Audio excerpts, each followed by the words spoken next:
Todd Starnes commentary.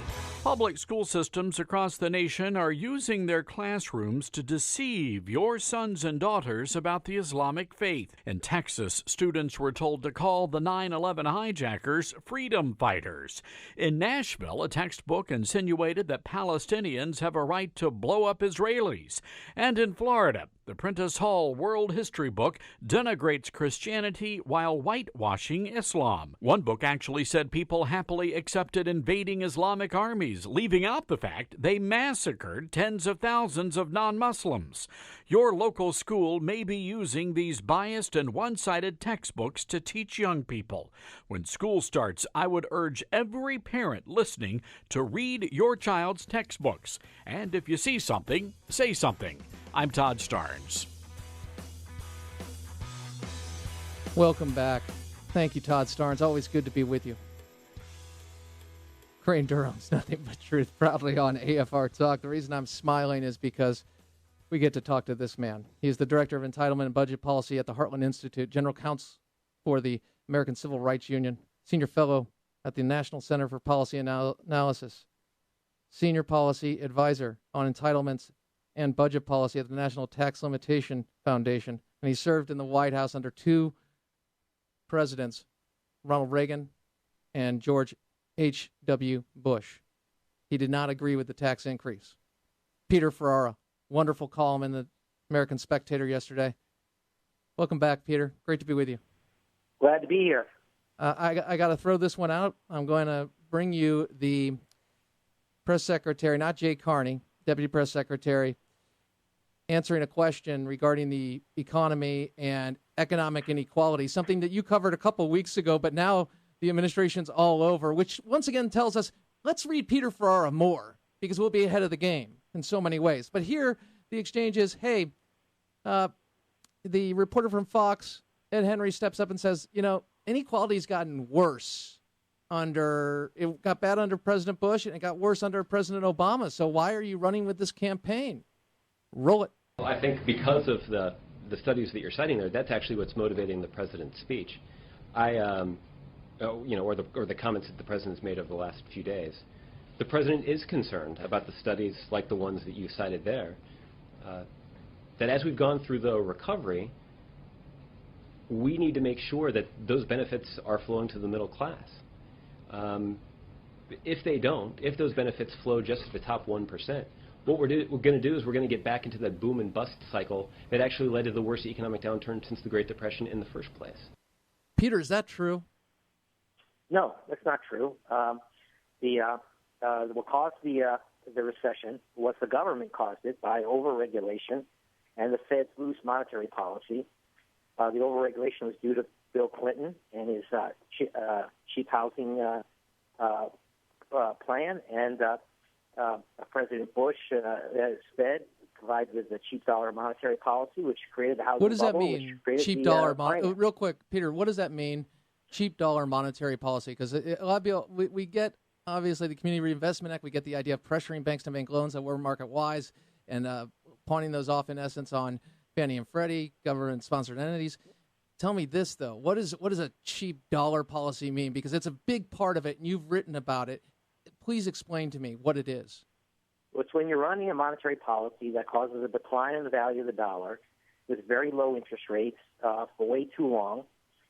So during part of the Bush administration for 2.5 years, they were actually paying people to borrow money.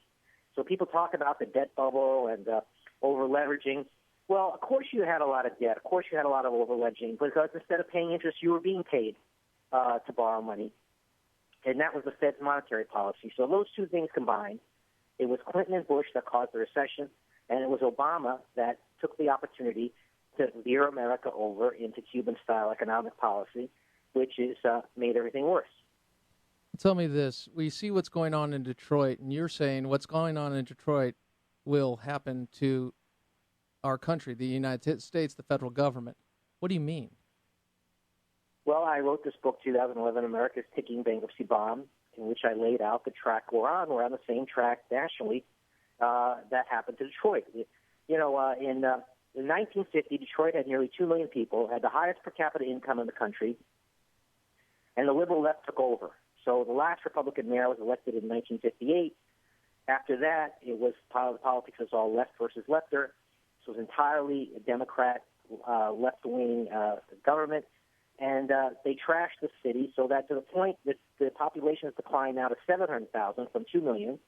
And instead of being number one in terms of median income, family income, it's number 66. It's really at the bottom of all the major metropolitan areas in the entire country.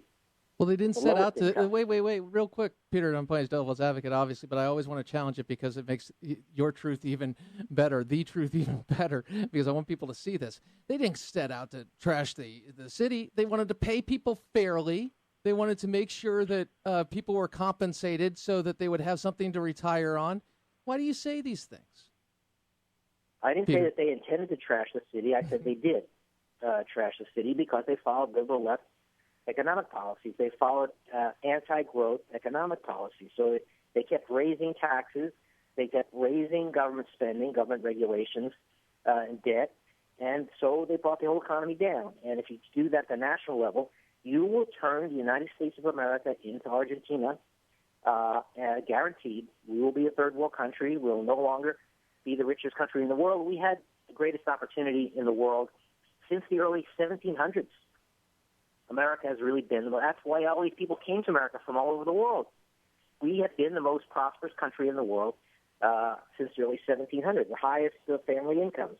But that's going away right now. We're on a downward decline, and it's just getting worse and worse because Barack Obama thinks that everything can be run best if he runs it from Washington, and that no one should be allowed to do anything unless they're doing it under his command. I mean, look, the leftists like to rule. That is the fundamental motivating thing. They think they're superior, and they think they are entitled to rule the rest of us, and that our job is just to obey them.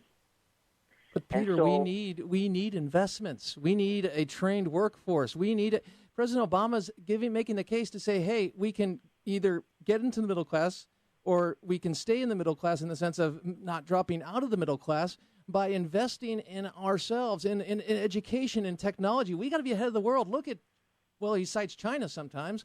Tell me, why is that a bad idea, Peter? Investments sound good. Because it's not honest. I mean, he's not getting those results.